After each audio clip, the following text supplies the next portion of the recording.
Tahun 2021 ini, para investor seperti harus lebih lincah melihat saham-saham yang bisa memberikan imbal hasil. Sepanjang tahun, tren saham yang naik seperti terus berubah-ubah.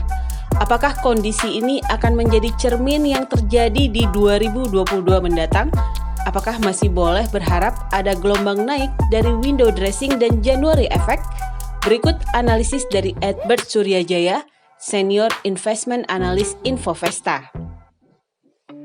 Itu memang ini dari waktu ke waktu itu kayak berubah kayak waktu awal sampai kira-kira pertengahan tahun. Waktu itu kan kita bicara saham teknologi digital sampai IPO-nya Bukalapak. Terus kemudian setelah Bukalapaknya turun gitu kan, terus juga kayak pesona saham-saham digital itu juga agak mulai redup. Terus kita balik lagi ke LQ45 waktu itu ceritanya salah satunya yang cukup heboh kan stock split BCA gitu. Terus juga batubara yang harga batubara naik signifikan gitu kan.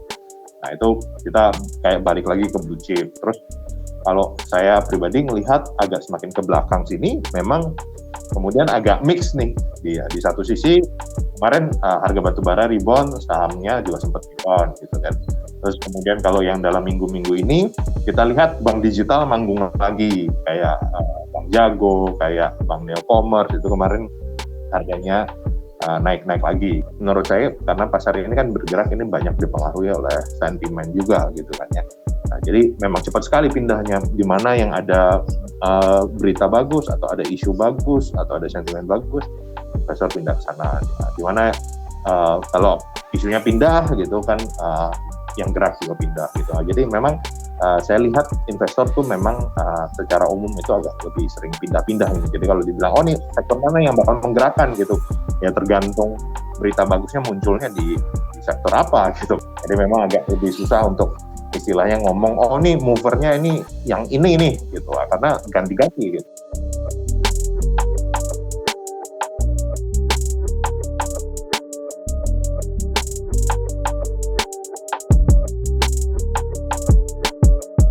Untuk fenomena window dressing ini, nomor satu, apakah mungkin terjadi? Kalau saya pribadi melihatnya sih harusnya masih mungkin gitu. Hanya saja window dressingnya sekencang apa? Kalau kayak kita ngomong secara data aja, as long as bulan Desember ini retailnya positif dari akhir bulan lalu ke akhir bulan Desember positif, udah dalam tanda kutip kayak dianggapnya window dressing. Jangan lupa kita masih ada faktor X tidak bisa dikontrol, yaitu ya COVID ini tadi. Itu kan bisa terbukti dari pengambil kebijakan aja. Saya boleh bilang kan agak galau gitu kan ya.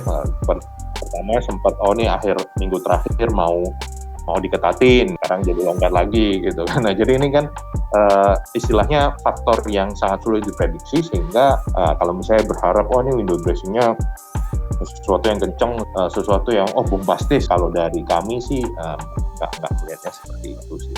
Kalau kita bisa positif, yang menurut kita udah bagus. Untuk January effect, kalau untuk potensi terjadinya tetap terbuka.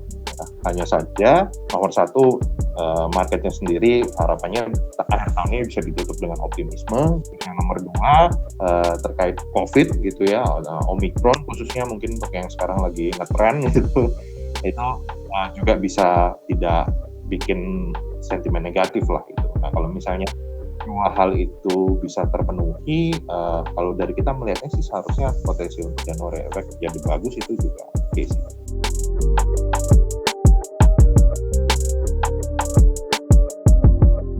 Oke, kalau di 2022 kalau dari kita saat ini melihatnya kemungkinannya akan kurang lebih sama ya dengan 2021 ya. Dalam arti ada yang kita tahu ya, masalah-masalah yang kita sudah prepare dari sekarang, kayak ekonomi naik gitu kan. Nah, terus tapi ekonomi naik mengakibatkan suku bunga mungkin akan naik, kan hal-hal yang kita sudah tahu yang investor bisa prepare. Dan ya kalau menurut saya kalau nanti sampai pada waktunya eventually semuanya udah price in. Nah, tapi ada juga hal-hal yang ya kita tidak tahu ya, yang mana COVID ini gitu kan menjadi faktor yang istilahnya faktor volatil, bisa membuat semuanya oke kalau misalnya dia adem ayem aja, atau tiba-tiba kalau terjadi outbreak lagi ya bisa membuat ya kita mungkin balik lagi ke lockdown amit-amit gitu kan. Nah, itu jadi Jadi ada dua faktor itu yang perlu kita waspadai. Nah, tapi di sisi lain mengacu kepada proyeksinya IMF tahun 2022 ini sebenarnya ya tahunnya untuk negara berkembang ya. Kalau negara-negara yang maju itu kan mereka growth-nya, kencengnya ini kan di 2021 ini. Nah, tapi tahun 2022 nanti diproyeksikan pertumbuhan ekonomi melambat. Masih positif tapi melambat dibandingkan 2021. Nah, tapi sebaliknya, untuk negara-negara yang berkembang, 2021-nya ini mereka agak lambat. Sejak awal tahun sebenarnya udah kelihatan kenapa negara berkembang bisa lambat, karena kan vaksinasinya sendiri kan nggak merata ya. Jadi negara-negara maju itu mereka dapat duluan, ekonominya bisa gerak duluan, pertumbuhan ekonominya juga menjadi lebih cepat. Gitu. Sementara negara berkembang ketinggalan. Tapi nanti proyeksinya di 2022 itu akan lebih baik gitu ya. Nah, jadi dengan faktor positif itu ya harapannya tentu saja aliran dana asing itu harapannya bisa mengalir ke negara berkembang gitu. Kalau indeks IHSG target kita antara 7.100 sampai 7.200. Nah, itu kalau dibilang tinggi sebenarnya nggak tinggi-tinggi juga gitu kan. Karena kalau kita hitung secara persentase bahkan nggak sampai double digit.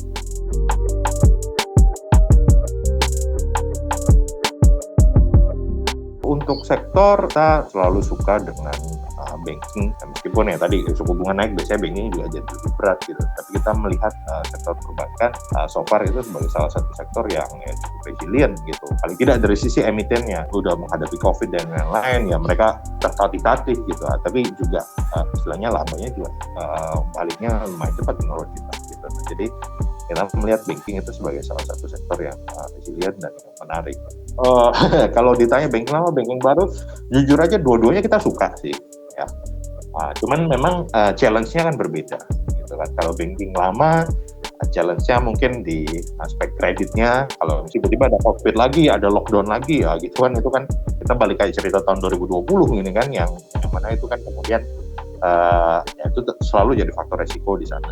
Kalau untuk banking baru, mereka kan semuanya ceritanya cerita growth. Kalau kita lihat laba perusahaannya sendiri, sebagian besar kan masih belum laba, masih bahkan posisi rugi. Jadi saya rasa investor juga kalau untuk yang banking baru ya akan lihat perkembangannya bagaimana, realisasinya, story-story-nya, ini pertumbuhan lah, ini bikin ekosistem begitulah.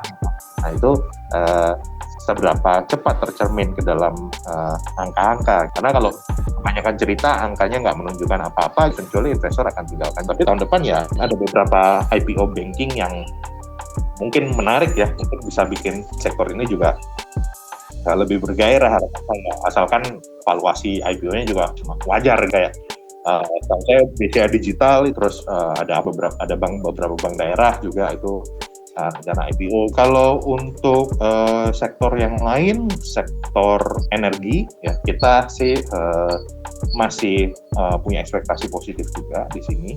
Kita lihat terusnya paling tidak untuk awal tahun itu mereka punya laba perusahaan yang dipublikasi yang dari akhir tahun ini harusnya oke.